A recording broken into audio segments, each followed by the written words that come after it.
पिछले अध्याय में हमने लोकतांत्रिक समाजवाद के बारे में जानकारी ली थी। आज हम लोकतांत्रिक समाजवाद के मूल सिद्धांत, लक्षण या विशेषताओं पर चर्चा करेंगे। सबसे पहला इसमें समग्रवादी या निरंकुश राज्य का विरोध। प्रजातांत्रिक समाजवादी समग्रवादी, निरंकुशवादी या सर्वसत्तावादी अथवा एक दलीय राज्य का विरोधी है। ये साम्यवादी, फासिस्टवादी और अन्य इसी प्रकार के अधिनायकवादी राज्य का विरोधी है। यह साम्यवाद को अपना शत्रु समझता है और इसे नवीन साम्राज्यवाद का यंत्र कहकर इसकी भयंकर भर्त्सना करता है। दूसरा है लोकतांत्रिक सिद्धांतों में अटूट विश्वास। प्रजातांत्रिक समाजवाद का प्रजातांत्रिक सिद्धांतों में अटूट विश्वास है। यह निर्वाचन, संसद और बहुमत दलीय सरकार में विश्वास करता है। इसमें मतदाताओं के निर्वाचन के अधिकार को निरंतर बनाए रखा जाता है। इसमें सरकार उसी समय तक कार्य करती है जब तक उसे संसद में बहुमत का विश्वास प्राप्त होता है। इसमें विरोधी दलों का गला नहीं घोटा जाता, बल्कि दलों में यह मौन समझौता होता है कि वे संवैधानिक या शांतिमय साधनों द्वारा परिवर्तन लाएंगे। इस तरह प्रजातांत्रिक समाजवादी सरकार आलोचनात्मक और उत्तरदायी सरकार होती है। तीसरा है व्यक्ति की स्वतंत्रता में विश्वास। प्रजातांत्रिक समाजवाद व्यक्ति की स्वतंत्रता में विश्वास करता है, लेवियाथन राज्य का नहीं। इसमें व्यक्ति अपनी स्वतंत्रताओं का उपयोग स्वतंत्र रूप से करता है। इसमें साम्यवाद की भांति किसी प्रकार का सैनिकवाद, अधिनायकवाद या सेंसरवाद नहीं होता है। इसमें व्यक्ति स्वतंत्रतापूर्वक अपना जीवन व्यतीत कर सकता है। नेक्स्ट है इसमें समानता का पोषक। प्रजातांत्रिक समाजवाद समानता के सिद्धांत का पोषक है, किंतु उसका यह अभिप्राय नहीं है कि वह समाज में पूर्ण या निरपेक्ष समानता लाना चाहता है। यह न तो संभव है और न ही कुशलता और उत्पादन के अनिवार्य है। इतना अवश्य है कि यह संपत्ति की गंभीर विषमताओं को समाप्त कर देना चाहता है, ताकि कोई इन विषमताओं के कारण किसी का शोषण न कर सके। नेक्स्ट है अर्थव्यवस्था पर प्रजातांत्रिक नियंत्रण। प्रजातांत्रिक समाजवाद की मूल विचारधारा है कि किसी साधारण व्यक्ति राजनीतिक निर्णयों में भाग लेने की योग्यता रखता है तो वह आर्थिक निर्णयों में भी भाग लेने की योग्यता रखता है। परंतु वर्तमान प्रजातांत्रिक पूंजीवादी प्रणाली में यह भाग साधारण व्यक्ति को प्राप्त नहीं होता है। यह अधिकार केवल थोड़े पूंजीपतियों को ही प्राप्त होता है, जिससे साधारण व्यक्ति चुनाव के समय नियंत्रित नहीं कर सकता। इसलिए प्रजातांत्रिक समाजवाद मतदाता के पास अधिकार देना चाहता है कि वह उस सरकार द्वारा जिसे वह निर्वाचित करता है अपने आर्थिक भविष्य पर नियंत्रण रख सके। नेक्स्ट है आर्थिक सुरक्षा की गारंटी। समाजवाद प्रजातंत्र का विकल्प नहीं बल्कि उसका पूरक है। नॉर्मन थॉमसन कहते हैं कि समाजवाद प्रजातंत्र की पूर्ण सिद्धि है। इसका विश्वास है कि आर्थिक सुरक्षा के अभाव में राजनीतिक स्वतंत्रता निरर्थक है। लोस्की कहते हैं कि आर्थिक सुरक्षा के बिना स्वतंत्रता किसी भी काम की नहीं। नेक्स्ट है आर्थिक सत्ता का विकेंद्रीकरण। प्रजातांत्रिक समाजवाद आर्थिक सत्ता के केंद्रीकरण के विरुद्ध है, परंतु इसका यह अभिप्राय नहीं है कि उत्पादन के सभी साधनों पर सार्वजनिक स्वामित्व चाहता है। प्रजातांत्रिक समाजवाद स्वयं में साध्य नहीं होता, यह तो साध्य की प्रकृति के लिए साधन मात्र है। इसमें केवल मुख्य उद्योगों जैसे इस्पात, कोयला, लौह, सीमेंट, विद्युत, पानी, गैस, यातायात के साधन, संचार आदि को उन उद्योगों के जिनमें उनका एकाधिकार है की प्रवृत्ति पाई जाती है। राष्ट्रीयकरण के स्थान पर सामाजिकरण। प्रजातांत्रिक समाजवाद सामाजिकरण चाहता है, राष्ट्रीयकरण नहीं। राष्ट्रीयकरण के अनुभव से प्रजातांत्रिक समाजवादियों की धारणा बन गई है कि राष्ट्रीयकरण न तो श्रमिकों के दृष्टिकोण में परिवर्तन लाता है और न कुशलता और उत्तरदायित्व की समस्याओं को हल करता है। जैसे श्रमिकों का जीवन स्तर ऊंचा उठता है, वे मध्यम वर्ग में शामिल होते हैं। उद्योग एक सेवा। प्रजातांत्रिक समाजवाद की धारणा है कि उद्योग समाज की किसी सेवा की पूर्ति के लिए है, न कि लाभ प्राप्ति के लिए। टोनी ने उद्योग की परिभाषा ही सेवा के रूप में की है। वो कहते हैं कि उद्योग इससे अधिक कुछ रहस्योपासन नहीं है कि वह भिन्न स्तरों पर प्रतिद्वंद्विता और सहयोग के लिए एकत्रित हुए ऐसे व्यक्तियों का समूह है जो समाज को कुछ सेवा प्रदान कर सकता है। उद्योगों में लोकतंत्र। लोकतांत्रिक समाजवाद उद्योग में प्रजातंत्र लाना चाहता है। इसकी धारणा है कि जब तक उत्पादन और वितरण में प्रजातांत्रिक सिद्धांतों को नहीं अपनाया जाता तब तक प्रजातंत्र को पूर्ण नहीं माना जाता। यह उद्योगों के प्रबंधों में मालिकों, श्रमिकों और सरकार तीनों का प्रतिनिधित्व चाहता है। टोनी का मत है कि श्रमिकों से इस बात पर भी परामर्श लेना चाहिए कि क्या घाटे के उद्योगों को बंद कर दिया जाए, नई मशीनों और प्रविधि का उपयोग किया जाए। 11वां है निजी संपत्ति का समर्थन। प्रजातांत्रिक समाजवाद संपत्ति का नियंत्रण और नियमन चाहता है, परंतु इसका यह अभिप्राय नहीं है कि वह निजी संपत्ति की आज्ञा नहीं देता है। इसमें निजी संपत्ति का स्थान है, परंतु निजी संपत्ति केवल ऐसी चीज़ों में विद्यमान है जैसे निजी चीज़ें, घर, छोटे मोटे उद्योग, कृषि, हस्तशिल्प, परचून आदि। प्रजातांत्रिक समाजवाद का उद्देश्य निजी संपत्ति को समाप्त करना नहीं, बल्कि बड़ी बड़ी आमदनियों को समाप्त करना है। यह क्रियाहीन संपत्ति को ही संप्रभुता को समाप्त करना चाहता है। नेक्स्ट, लोक कल्याणकारी राज्य की स्थापना। लोकतांत्रिक समाजवाद के कार्य सार्वजनिक कल्याण की भावना से प्रेरित हो। यह समाज के किसी एक वर्ग या किसी एक व्यक्ति के कल्याण से संबंधित नहीं होता है। यह व्यक्तिवाद और यथेच्छाचारिता के सिद्धांत का विरोधी है। यही कारण है कि यह फालतू निजी संपत्ति या आय को सार्वजनिक संपत्ति में परिवर्तित कर लोगों को वे सेवाएं प्रदान करना चाहता है जो निजी उद्योग प्रदान नहीं कर सकता, और न ही उच्च वेतन और अधिक कार्य से वे प्राप्त किए जा सकते हैं। एरन कहते हैं कि पश्चिम में समाजवाद अब कोई मिथ नहीं, यह वास्तविकता का एक अंग बन गया है। नेक्स्ट है सहमति से क्रांति।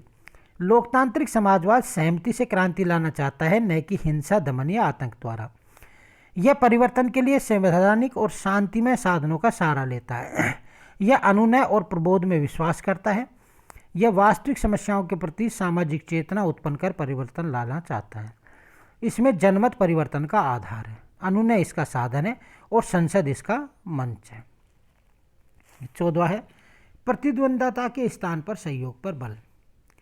प्रजातांत्रिक समाजवाद का विश्वास है कि प्रजातांत्रिक पूंजीवाद प्रतिद्वंद्विता की प्रणाली पर आधारित है, जो समाज में निर्धनता, शोषण, अन्याय और अत्याचार को जन्म देती है। इसलिए प्रजातांत्रिक समाजवाद प्रतिद्वंद्विता के स्थान पर सहयोग पर बल देता है। नेक्स्ट, पारिश्रमिक का आधार कार्य। प्रजातांत्रिक समाजवाद में पारिश्रमिक का आधार कार्य है। ये संपत्ति के आधार पर किसी का आमदनी, लाभ या उपलब्धि नहीं कराना चाहते। इसमें सेवा का कार्य ही आमदनी का आधार है। यही कारण है कि टोनिक क्रियाहीन संपत्ति को वैध संपत्ति का सबसे बड़ा शत्रु मानता है। नेक्स्ट है इसमें मानववाद। प्रजातांत्रिक समाजवाद मानववाद है। यह ऐसा वाद है जो व्यक्ति के महत्व और कल्याण पर आधारित है। इसकी नीतियों और योजनाओं का केंद्र बिंदु व्यक्ति का कल्याण तथा उसकी सुरक्षा है। यह व्यक्ति को आर्थिक और सामाजिक सुरक्षा के साथ राजनीतिक और सांस्कृतिक स्वतंत्रता भी प्रदान करता है। यह मानवीय मूल्यों के संरक्षण तथा संवर्धन की वकालत करता है। 17वां इसमें सामाजिक विषमताओं को दूर करना। प्रजातांत्रिक पूंजीवाद पर सबसे बड़ा आरोप यह है कि इसमें क्षमता होते हुए भी यह निर्धनता, बीमारी और विषमताओं को दूर करने में असफल हुआ है, क्योंकि उसकी आर्थिक नीतियां प्रतिद्वंद्विता और यथेच्छाचारिता पर आधारित हैं।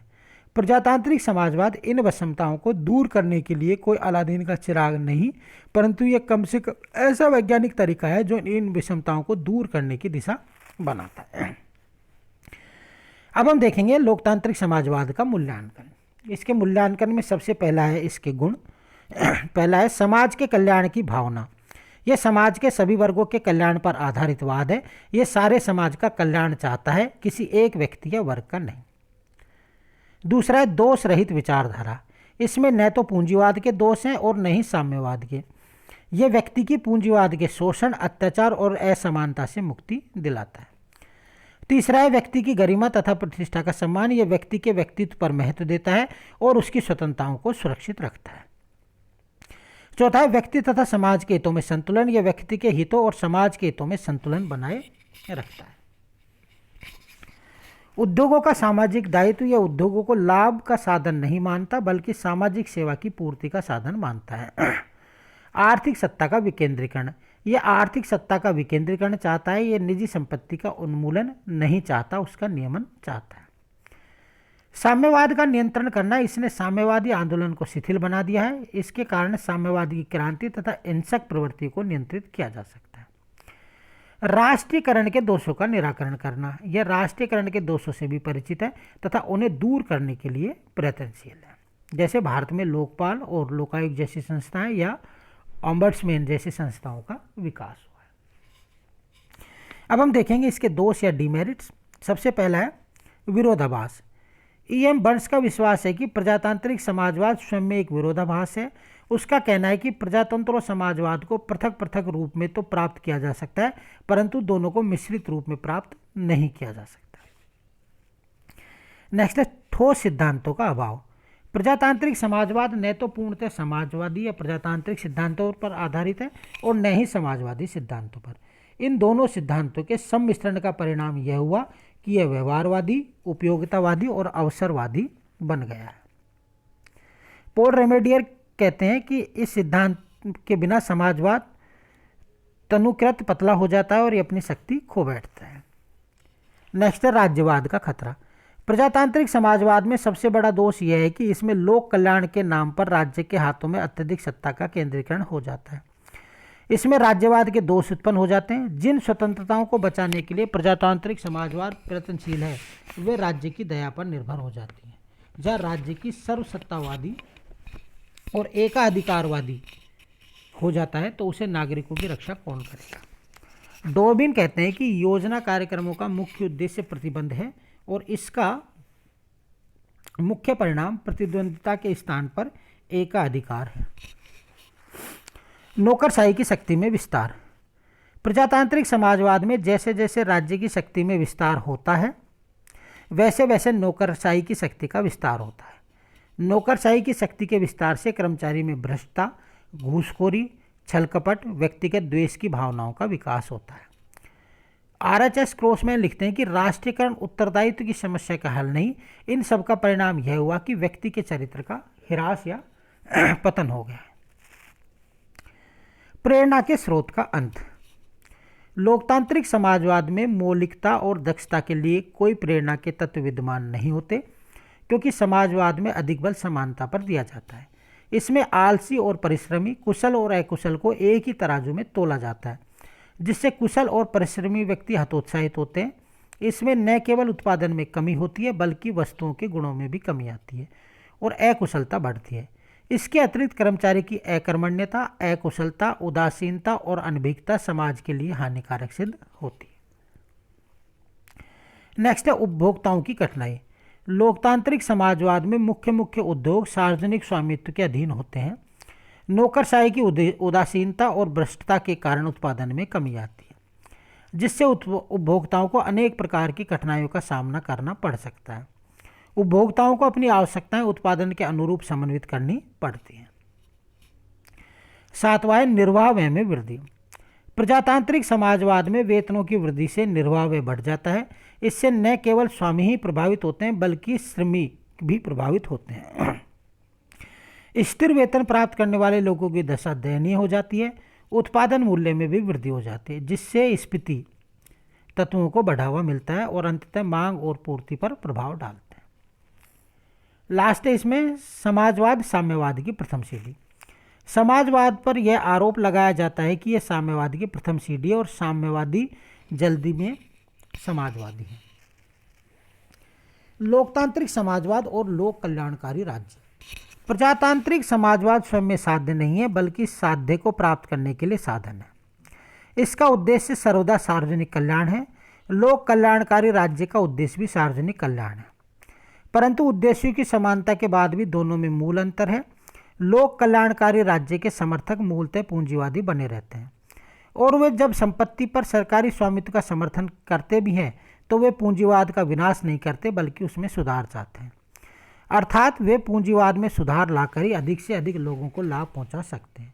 सुधारों के संबंध में उनकी मांग प्रजातांत्रिक समाजवादियों के समान भी हो सकती है और उनसे उग्र भी, परंतु ये वर्तमान पूंजीवादी प्रणाली को बुरा नहीं मानते हैं और न ही उसका लोप करना चाहते हैं। ये उपयोगितावाद के आधार पर वर्तमान प्रणाली को सुधारना चाहते हैं। दूसरी ओर प्रजातांत्रिक समाजवादी वर्तमान पूंजीवादी प्रणाली को दोष या बुराई मानते हैं, यद्यपि वे हिंसा द्वारा नष्ट करना नहीं चाहते जैसा कि साम्यवादी चाहते हैं, परंतु वे इसका लोप करके इसके स्थान पर किसी अच्छी प्रणाली को स्थापित करना चाहते हैं। ये सुधारों के महत्व को समझते हैं, परंतु इनकी धारणा है कि उत्पादन के साधनों में प्रारंभिक सामाजिकरण के कुछ उपायों के बिना सुधार लाभ के स्थान पर हानि पहुंचा सकते हैं। हो सकता है कि सामाजिकरण के बिना सुधार एकाधिकारवादी प्रवृत्तियों और बनावटी खुशहाली को प्रोत्साहन दे और समाज की कीमत पर समाज के कुछ वर्गों को ही लाभ हो। इस तरह प्रजातांत्रिक समाजवादी सामाजिकरण के साथ सुधारों की उपयोगिता पर बल देते। निष्कर्ष या सारांश में हम कह सकते हैं कि लोकतांत्रिक समाजवाद की अवधारणा साम्यवाद तथा पूंजीवादी दोषों का निराकरण करके लोक कल्याण का नया विचार या दर्शन प्रस्तुत करती है। Thank you.